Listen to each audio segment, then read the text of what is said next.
di sana itu semuanya hitam, ya. Dan tetapi kita sangat senang dan bersyukur untuk semua kebaikan Tuhan.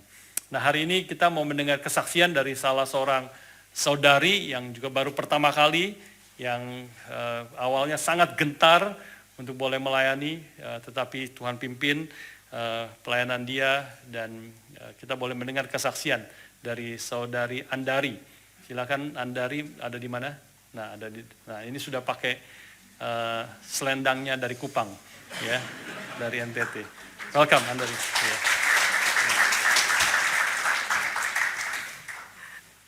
Halo semuanya, selamat pagi.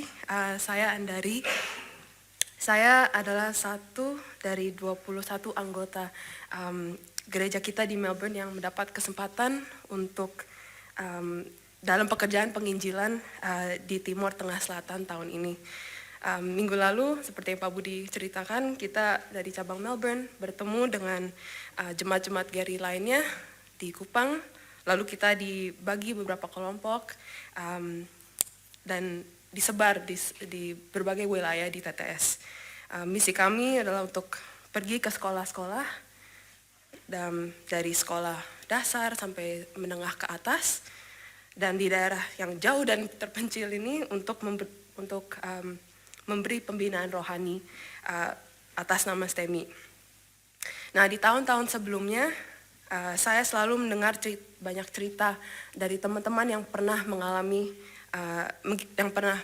dan mengikuti KKR sebelumnya, dan saya merasa bahwa pelayanan ini ada hal yang sangat baik yang saya harus jalankan at least once, setidaknya sekali. Dan karena saya itu orangnya yang takut ketinggalan atau orang yang fear of missing out, maka saya putuskan untuk ikut serta tahun ini juga. Namun hati saya sebelum mengikuti KKR ini sebenarnya belum siap, dan saya belum tahu pelayanan macam apa yang akan saya lakukan dalam KKR regional ini. Saya tidak sadar bahwa Tuhan telah memberikan kesempatan ini untuk menyaksikan sukacita yang begitu besar dalam perjalanan saya sebagai seorang Kristen.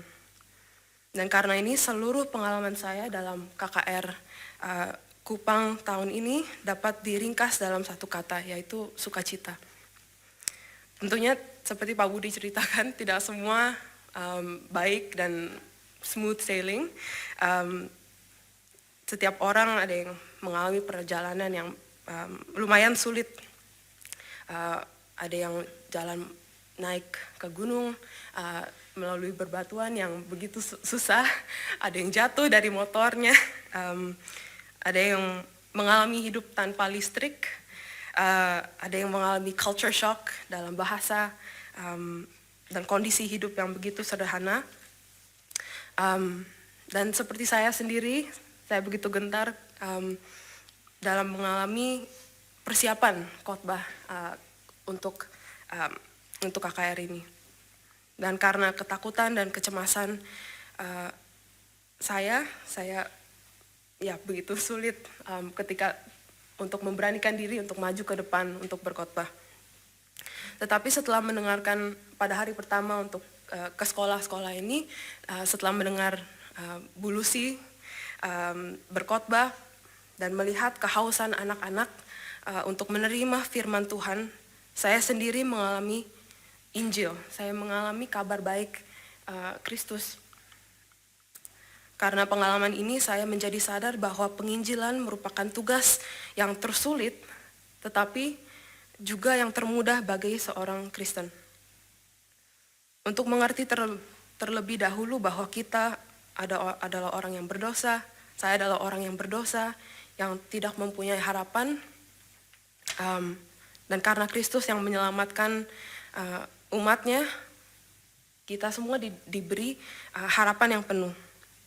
Injil Kristus yang telah mengajar saya untuk percaya dan akan janji Tuhan dan berserah diri kepadanya. Injil Kristus juga mengajarkan saya untuk bersandar kepada janji Tuhan dan menaati firman-Nya. Saya sadar bahwa selama kita siap menjadi alat Allah di dalam tangan Tuhan. Tuhan sendiri yang akan memberikan kekuatan dan memberikan keberanian. Karena dalam kelemahan saya dan ketidaksempurnaan ya kita semua, Tuhan menunjukkan kekuatan dan kesempurnaannya juga. And I'm grateful I experienced that. Dalam proses mendengarkan dan menyampaikan Injil ini ke murid-murid di berbagai sekolahan, khususnya ketika saya berkhotbah di satu SMA yang ada 39 murid, saya merasakan terbangun dari tidur rohani or my spiritual slumber. Saya mengalami sukacita yang penuh. Saya mengalami sukacita yang pernah saya rasakan ketika saya menerima Kristus pertama kalinya.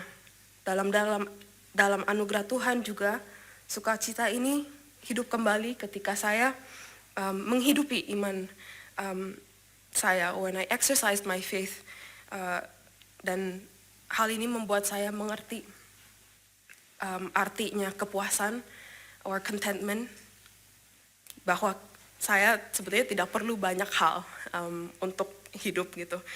Saya tidak perlu banyak hal yang materi untuk merasa kenyang atau merasa penuh atau merasa aman.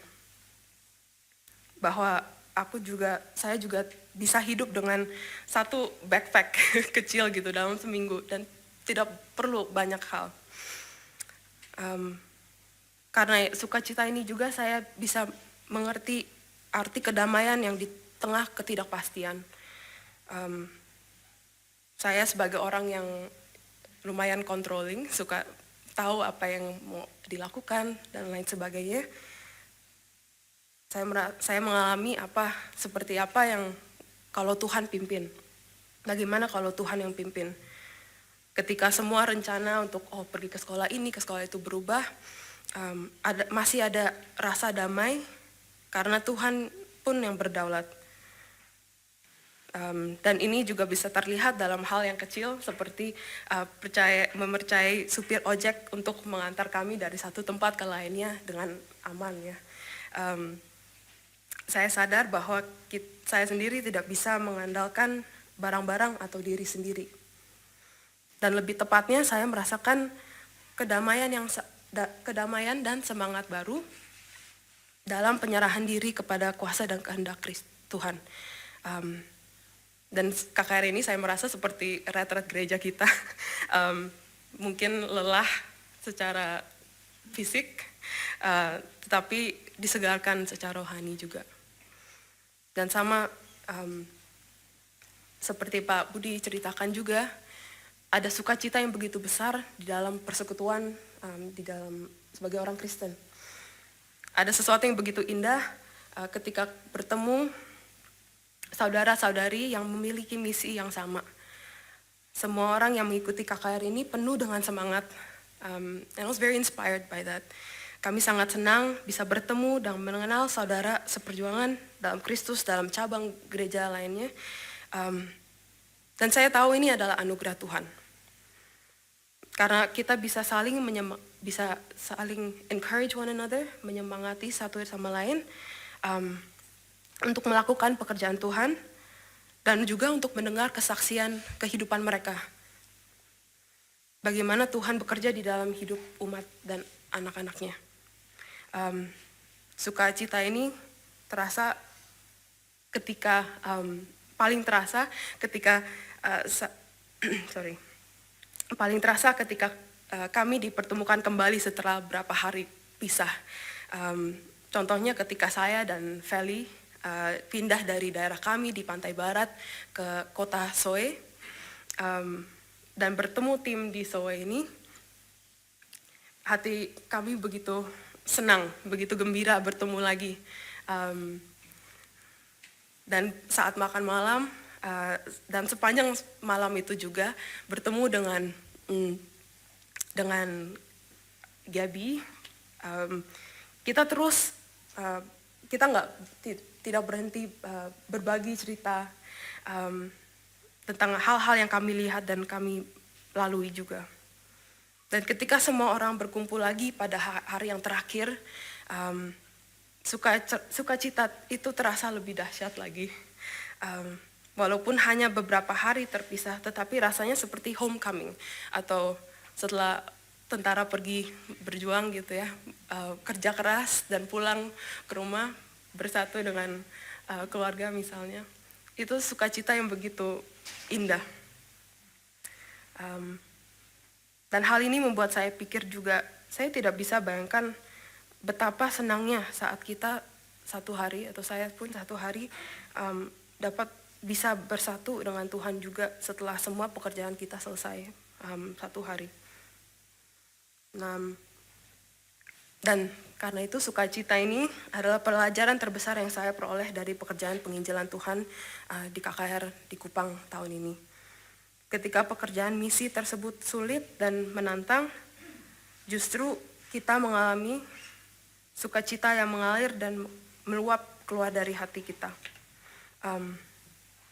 Dan setelah mendengar sharing di persekutuan doa hari Rabu, ada satu hal yang terus diulang. Dan saya merasakan juga, jika ada kesempatan, ambillah, or take it if there's an opportunity. And kenapa? Karena kesempatan untuk melayani Tuhan di dalam atau di luar gereja pun memang saya merasa adalah anugerah. Bukan itu saja, ini saya bersyukur diberikan kesempatan untuk melayani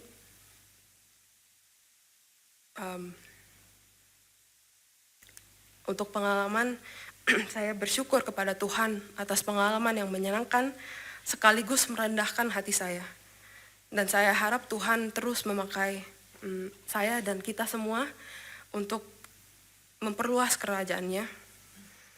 Dan semoga Tuhan juga memberikan kita semua keberanian untuk melakukan hal-hal yang sulit, untuk menyatakan kebenaran, untuk berdoa, dan untuk menyerahkan dan percaya dan menyerahkan diri kepada Tuhan. Kiranya Tuhan memberikan keberanian supaya kita dapat merasakan sukacita di dalam Kristus dan selalu memuliakan namanya. Terima kasih.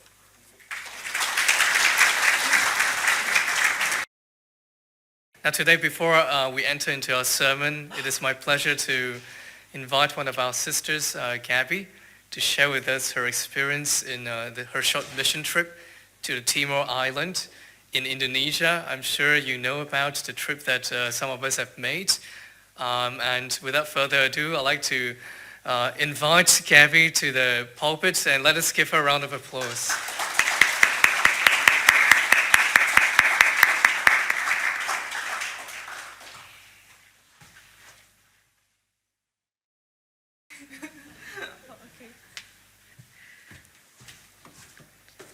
Selamat siang. That is good afternoon in a Kupang accent. Hello everyone, my name is Gabby, and today I'll be sharing with you all my testimony of my experience to the mission trip in East Timor. And I thought I was the one who would be sharing and giving the gospel to the kids, but actually I learned so much from the trip, and I received so much from the trip as well, that I would like to share with you all today. So when we all first got there as a team on the Sunday, we all met with other people from other IREC branches in Indonesia, like Surabaya and Bintaro. And then from there, we were again split into different areas. So the area that I was assigned to was called Soe, which is another small city in the mountainous area.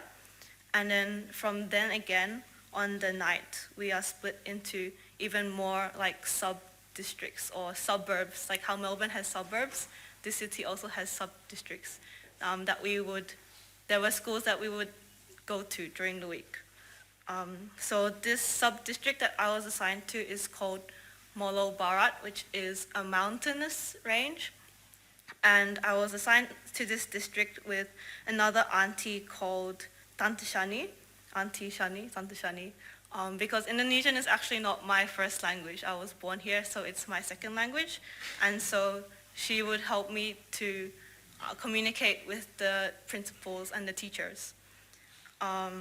And then so that night, once we've been split off into our areas and our sub-districts have been assigned, we would call the Uber motorcyclists who will drive us to the schools every day and brief them about which schools we would go to.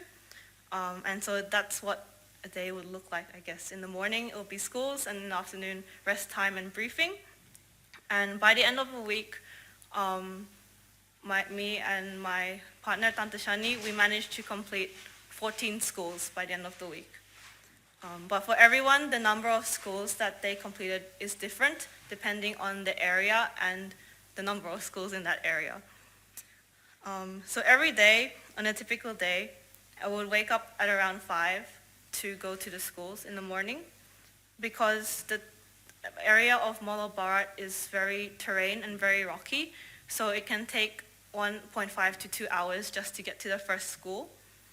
And it was actually meant to be allocated for guys because of how dangerous it is. Like, we went through rivers and through like sharp rocks, and sometimes the motorbike also became flat or broke down.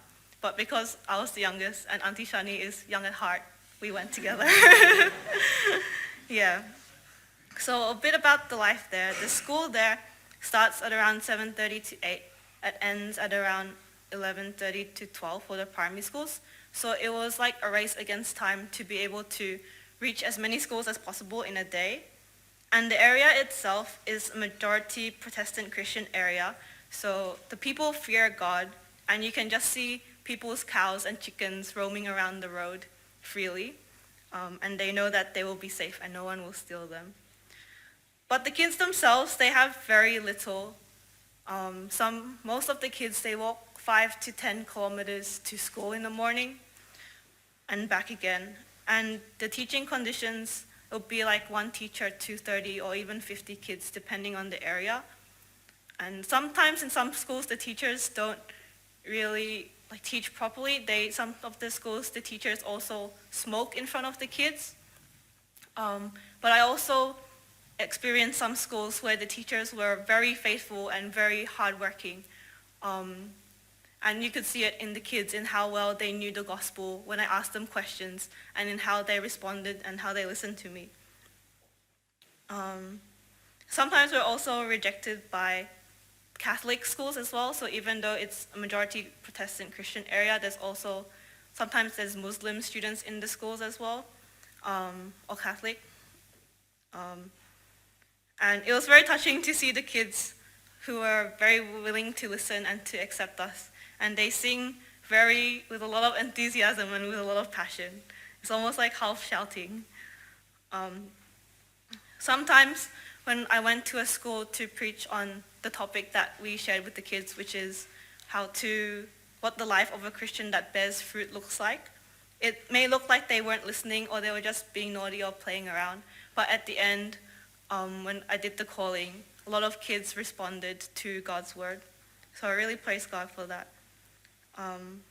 And sometimes the kids would be very obedient, or they'll listen to me. In some schools, they still use the stick to discipline kids. But in every school, whether it's more naughty or not, I find at least 1 or 2 students who always give me their full attention and make eye contact with me and listen intently. But what I want to share today is how God provided for me and took care of me on the trip, and what he taught me. For me personally, it was a challenge to focus and to memorize the sermon and to speak fluently in Indonesian. In the days leading up to it, it was still hard to memorize the last few parts of my talk.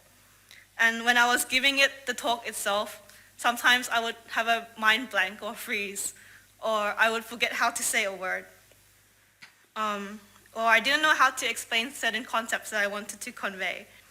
And even the kids themselves, they made fun of me and they laughed at me because my Indonesian has like an Australian accent. But God provided for me, and he filled up the holes in my weaknesses to ensure that his word was delivered. One of the ways was through Tante Shani.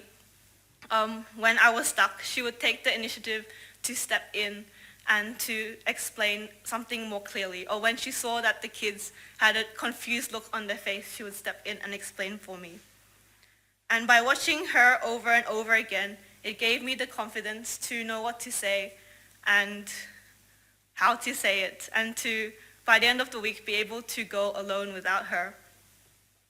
Another miraculous way that God helped me that I didn't expect is by the teachers themselves.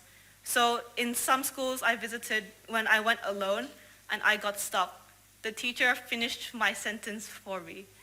So she could follow my logic or what I was trying to convey. I would be up the front and maybe I'd say something like, Jesus died on the, and then I forget the word, but at the back I could hear her whisper under her breath the word for cross, and then I could repeat it after her. And also God himself, by giving me the ability to accomplish something that I've never accomplished before, which is writing a talk or even giving a talk in Indonesian. It was really, through all these experiences, it was really humbling for me and reminded me that all of my ability is only by God and through God. He is the one who gave me the confidence and the smooth tongue to speak fluently, and it proved to me how God equips those who are willing to serve him by using various means, even means that I could not have imagined. And there were two things that God taught me over the trip. Firstly, what it meant to fear God, and secondly, what it means to serve God. He did this through my object, or my motorbike driver. In God's sovereignty, he put me with a motorbike driver called Pa Miko. He's very experienced. He served with the church mission teams for 7 years. He was also with Jin last year. And he wouldn't stop talking with me and sharing fun facts with me. He would be like, oh, Gabby, over there, that's a papaya tree. And over there, that's a mango tree. And over there, that's a pig. And stuff like that. So I learned a lot of the culture that way. But him talking to me also helped me to calm my nerves and to focus not on myself, but on God. It helped me to focus on what he was saying and redirect my thoughts to what he was saying. To trust that God hears and answers my prayers and that he would use me. Because he himself is a very faithful Christian and he shared a lot of important truths with me. Some of the memorable quotes that he said, I want to share. He said, us people here, we are very poor, but that's okay because we have Jesus, we are very rich. And that is enough. Jesus is all you need. He gives us salvation, so you have nothing to worry about. So we have everything. And he would say things like, don't worry because I will keep you safe. Your safety is my first priority. Don't be scared of falling off. Don't be scared of traveling alone with me because God is with us. When you are riding on my motorbike or whoever is riding on my motorbike, I consider them as family. So I consider you as my younger sibling. Your safety and your health is my highest priority. The pay of the motor drivers themselves is not necessarily determined by the difficulty of the journey, but by what we as the ministers determine for them. It shows how much the motorbike drivers are willing to serve God and to how far they are willing to go for the sake of the gospel, no matter how hard the journey, no matter how smooth the journey. The people and the culture there, even with the little that they have, they are content to receive gladly from God what he wants to give to them through us, albeit through other people to them. And so through the witness of the motorbike driver, I was challenged by what it means to fear God and to trust him above all things, to let go of the control I had over the time allocation that we had, or my own safety, or how smoothly I preached. To fear God above falling off a motorbike, above traveling to dangerous places, above what other people thought of me and my accent, my Indonesian. Because when I looked at the people, they had so little. They didn't have any library or any books to understand the Bible. They only had the Bible itself. But they were able to understand what it means to fear God and what it means to live out his word. And at the end of the day, at the end of the ministry, when I looked at the people I was serving, I was challenged myself and I asked myself whether I am satisfied to receive what God decides to give to me. Whether it's material blessings or suffering, or even, especially suffering or pain or different life challenges or circumstances or different responsibilities. And also, have I used those blessings that he has given me faithfully? And have I really been obedient in how I have been serving him as well? The motorbike driver's task is to work hard and be faithful. And they understand that the reward is not up to them. They would rather give than receive whatever comes at the hand of God, whether they think it's fair or not, because they know they are serving God. And Pamiko told me that that in itself is the greatest reward. The second thing I learned about serving God, which I talked about briefly before, is serving God means willing to go wherever God calls, whether the road is rough or smooth. The motorbike drivers have the hard job of navigating the terrain and controlling the bike. But they must understand that this is part of the process of serving God. And so for us as the preachers, we just sit on the back nicely and we just need to trust them 100%. But for them, they must be willing to struggle, to be willing to give their best for God. And wherever I went, wherever we went together as a pair, God was with us and he takes care of us. So the mission trip showed me how God is at work, even in unknown people and places. And how I have faithful Christian brothers and sisters who are working hard for the gospel, that are not famous or who aren't well known, who are just in their communities, in their spheres, they are living faithfully for God. There are so many more stories that I could tell, there are so many more stories that I could tell, and also those who went learned something different from God, each depending on their own struggles or challenges. So whoever you ask, they will tell you that God taught them something different. So I encourage you to find us and to ask us what we learned. I hope my sharing has been maybe a blessing for you all, and to challenge you all to trust God and to fear God in the midst of all the distractions and the challenges we have today. Hopefully I will see you all on the next mission trip. Thank you.